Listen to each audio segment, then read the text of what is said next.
Quick question. Do you ever feel like success is reserved for them? You know, the lucky ones, the rich ones, the ones with connections or perfect timing? What if I told you that you already have everything you need to win, but you're just not using it? Sounds wild, right? Well, buckle up. Because today we're talking about The Unfair Advantage by Ash Ali and Hassan Kuba. A book that doesn't just explain why the game of life is rigged, but shows you exactly how to rig it in your favor. Ready to unlock your secret weapon? Let's dive in. Here's the big idea. Life isn't fair. Some people are born into money, others get lucky breaks, and some just happen to be ridiculously talented. But here's the good news. You have an unfair advantage too. It's that unique combination of resources, skills, and traits that no one else has. So, why aren't you already crushing it? 2 reasons. 1, you don't know what your unfair advantage is. And 2, even if you kind of know, you don't know how to use it. And that's exactly what we're fixing today. But first, let me ask you this. What if the thing you've been told is your biggest weakness is actually your greatest strength? Intrigued? Good. Keep watching. Let me tell you a story. Ash Ali, one of the authors, didn't go to university. He wasn't a straight A student. No fancy degree, no powerful connections. Most people would call that a disadvantage. But guess what? He used his real strengths, street smarts, hustle, and creativity to become the first marketing director at Just Eat. He helped grow it into a billion-dollar company. Billion. With a B. So, what's stopping you from doing the same? Maybe it's not a lack of skills or resources. Maybe it's just that no one's shown you how to find your unfair advantage. Yet. Let's talk about the secret sauce of this book, the Miles Framework. This is how you figure out your unfair advantage. It's broken down into 5 categories: money, intelligence, location, expertise, and status. Don't worry, I'll explain it in a way that makes it impossible to forget. Let's go. Money. Okay, maybe you don't have a trust fund, but do you have access to resources others don't? Time, tools, that's still a win. Intelligence. You don't need a genius IQ. Are you great with people? Problem solving? Or, like me, can you find memes faster than anyone else? That counts. Location. Where you live, or even where you're willing to move, can open doors. Silicon Valley isn't just a place, it's an opportunity. Expertise. What are you secretly amazing at? Whether it's coding, cooking, or convincing your friends to binge watch your favorite show, it's your edge. Status. This isn't about being famous. It's about relationships. Who do you know? And who knows you? Even your reputation in your local community can be a status advantage. Here's where most people get it wrong. They're too busy trying to fix their weaknesses instead of amplifying their strengths. Sound familiar? Here's the thing. Success isn't about being perfect. It's about doubling down on what makes you uniquely you. So, let me ask you, are you spending all your energy trying to be someone else? Or are you ready to find your unfair advantage and start playing a game you can actually win? Let's get practical.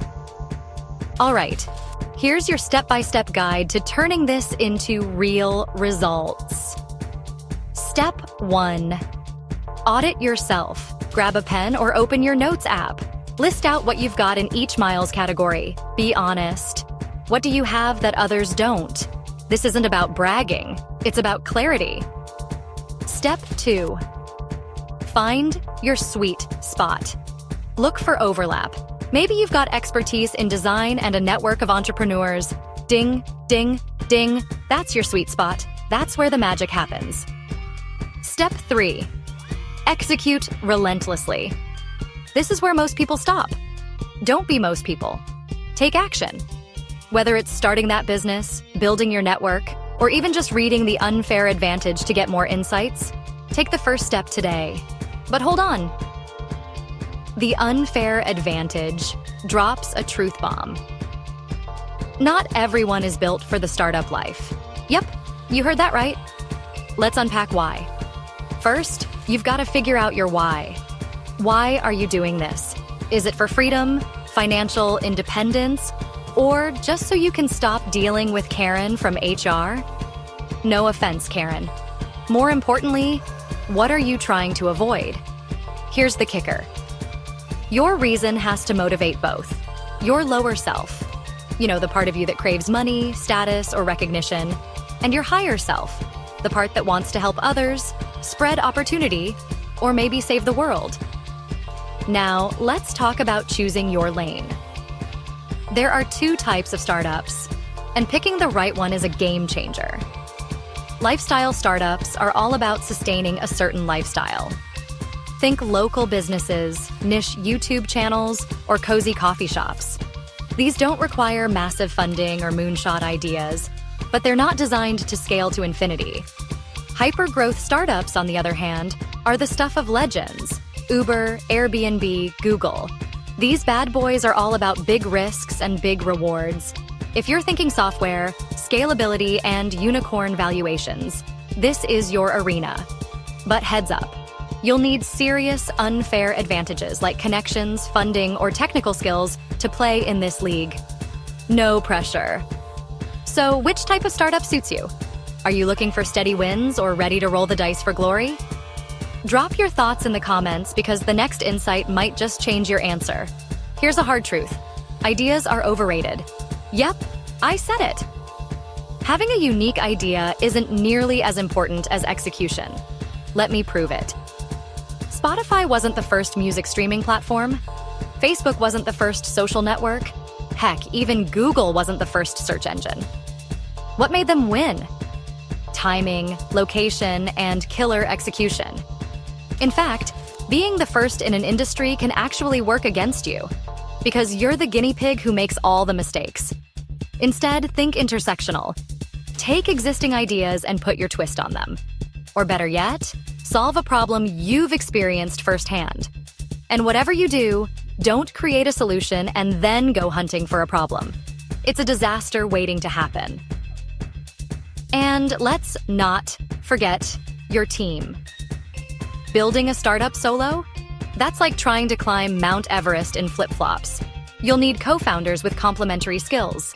Think of the dream team like this: the creator, the big picture visionary, the communicator, the one who sells the dream to customers and investors, the technician, the genius who actually builds the product.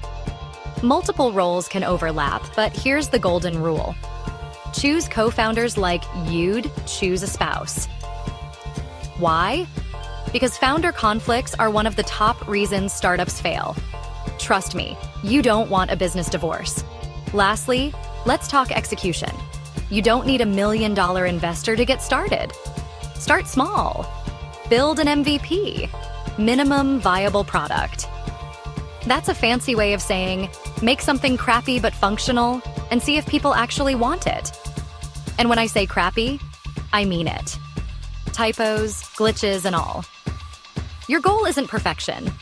It's validation. Here's a pro tip. Spend 80% of your time doing just two things: talking to customers and building your product. The rest? Forget it. And if you're pitching to investors, remember, they care about traction, growth, and your unfair advantages. Keep it simple, keep it real, and save the buzzwords for your LinkedIn profile. All right, now that you've got the insider secrets, let's get practical. So, here's the truth. The world isn't fair, but with the right mindset and strategy, you don't need it to be. Your unfair advantage is already within you. The question is, are you ready to use it? If this video sparked even a tiny aha moment, hit like, drop a comment telling me your unfair advantage, and share this with someone who needs a wake-up call. Oh, and don't forget to subscribe, because this is just the beginning of your success story.